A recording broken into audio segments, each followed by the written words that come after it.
how influential that era was that you were a part of. You can't talk about school without talking about Big Mo. Can't talk about Big Mo without talking about the drink. Can't talk about the drink and not talk about the cars. Can't talk about the cars. All of this is connected.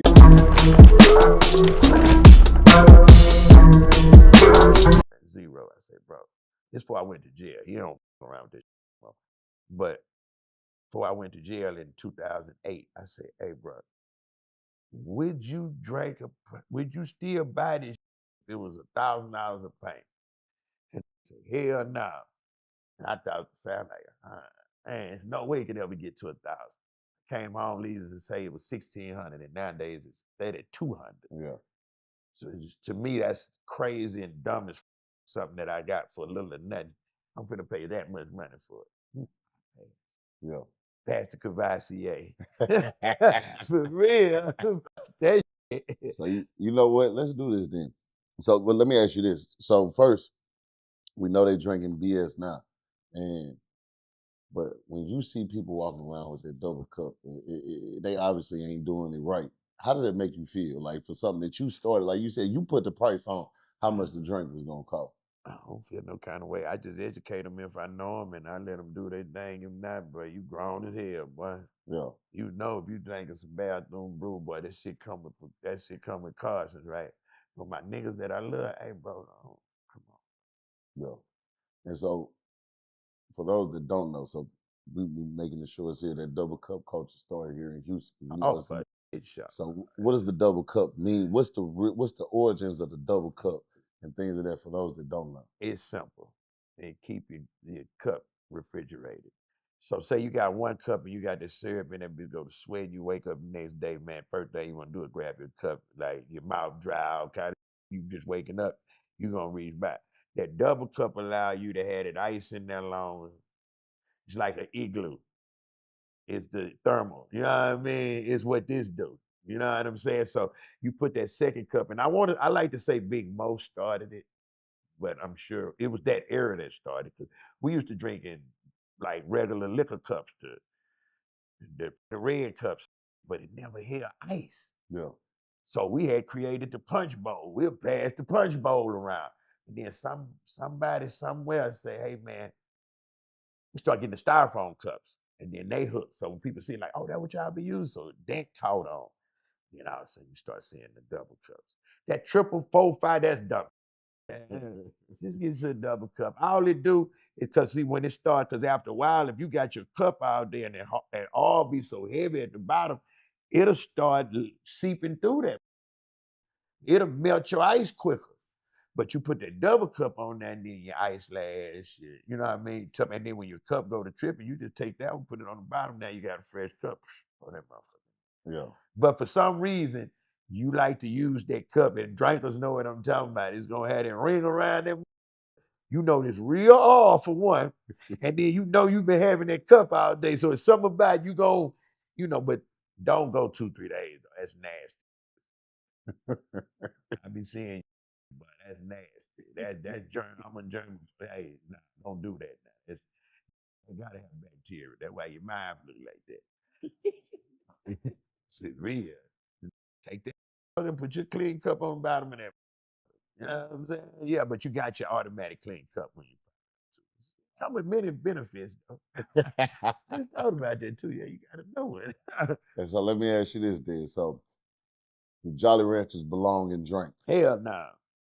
That diabetes in the making, but we stopped doing that fast. Like that's a big myth. That shit. We used to put them in there with Sprite, then you put Jolly Ranchers at the bottom and da. Man, that shit too got sweet. We used to do that shit. Yeah. But it only stuck a little bit though. Like boys start, and I'm glad because thinking that probably who got real diabetes probably kept drinking candy in soda with syrup. This how now let me fuck you up. This how my mom. I got rest in peace, my mom. I love her to death, but this her thing with that. She's not gonna try to make you stop doing nothing she know you gonna do, but she gonna put an analogy out there that's gonna blow your brain away. Yeah. So how she described syrup to me was this. She said, okay, I've been looking up what I see you walking around with this cup every day. So I seen that bottle and I looked it up. She said, take a cup and pour sugar in that up to that what they got in it, and that's what you drinking. Like, so you drinking 2-3 cups of pure sugar. That's how much sugar in this you drink. So how long you think it's gonna be for your kidneys to work? Yeah. So you got 2 cups and you just put water in it. That's how she explained it to me. So that's why I heard her stop doing like Jolly Ranchers. Like she was the main reason for that. Like, and then that made sense because my godfather was like, drink it straight and chase it with your liquor. So adding the element of soda really probably would got a lot of diabetes with health problems with this shit they didn't like. Yeah. Real time. And ain't it funny how when we go through the generations, like your generation before you was like, y'all dumb, y'all ain't doing it right. Exactly. Then to get down to this generation, y'all dumb, y'all ain't doing it right. Exactly. Like, man, like, y'all need a drug like this. How about no drugs? We ain't gonna do that. But I have something to cope with. Everybody do their thing. You drank your liquor. Y'all talking down. Yeah, we might have drunk syrup, but y'all got serious liquor. Hey, man, it's all the food. Food is bad, man. It's crazy, bro. Yeah. Snicker bar, like Finesse say, all that dough dashing. You dough dash, don't you?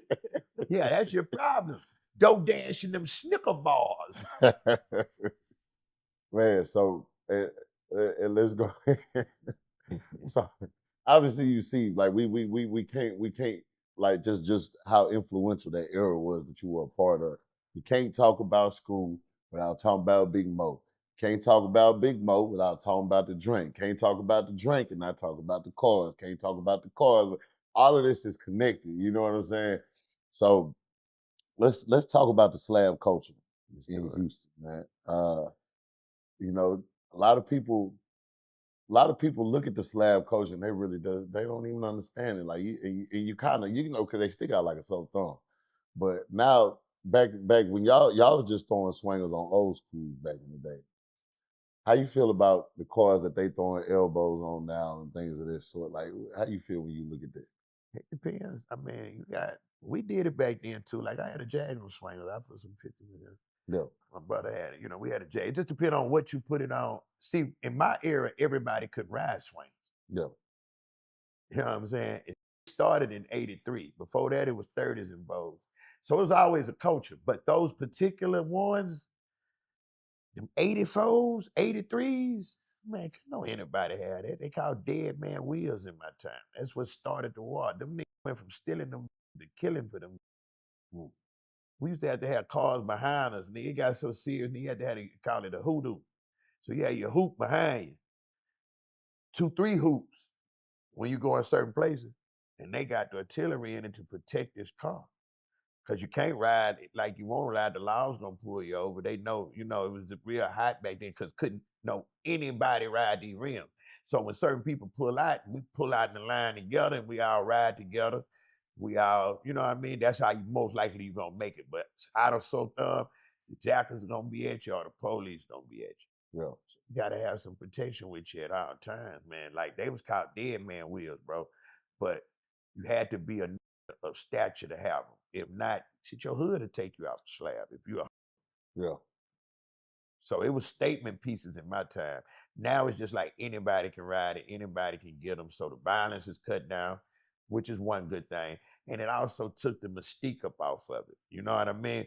But on the other hand, I love watching the young keep the culture going. Yeah. Yeah. Any slam, because I'm from Houston. This is my culture. So anything that you help create, you got to be a hater not to want to see it keep going.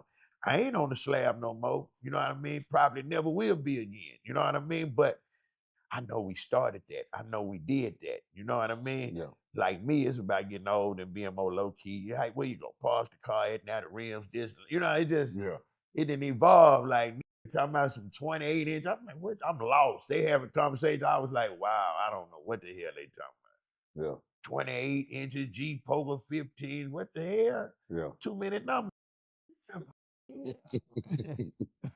All them numbers, I'm lost. I'm just standing there like, but I just don't know where I'm gonna park the car at. I don't know. You gotta get a storage. You know what I mean? So it's a lot come with it now, but On the other hand, I love watching them young keep it up. It's a little dangerous too, the way they drive and reckless and wreck Yeah. it. Man, it's crazy. Like, yeah, it's different. It's different. But I like it. I like watching them carry it on. Yeah. So give me one of your craziest slab stories. Man, let's see, man. Crazy slab story, man. Just happened. Matter of fact, let's talk about that. Damo with the blues.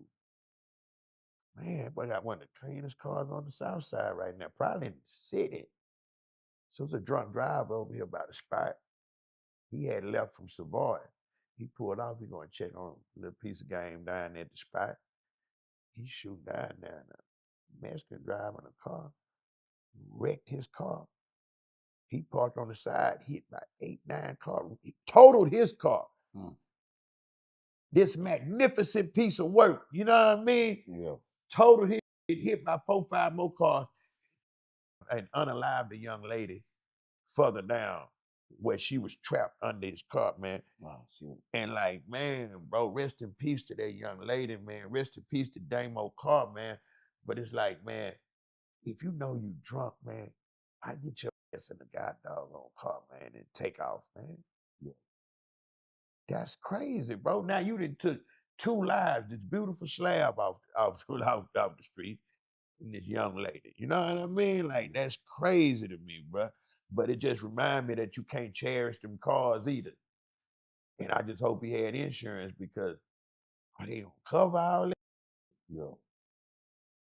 That shit crazy. It's a crazy loss there, man. Like, yeah, nah, for real, man. Back in the game, we used to also ride to the beach. Capra Beach Party was big on. And everybody know Corey Blunt is the slab king. So watching him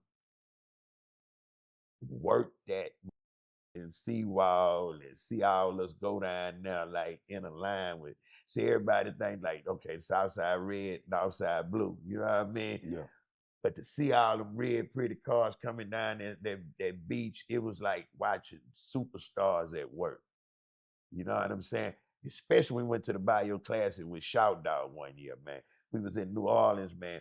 And bro, it was just amazing to come outside and watch these people. We all lined up in front of the French quarters at the Marriott, man. I'm talking about we got both sides of the street lined up.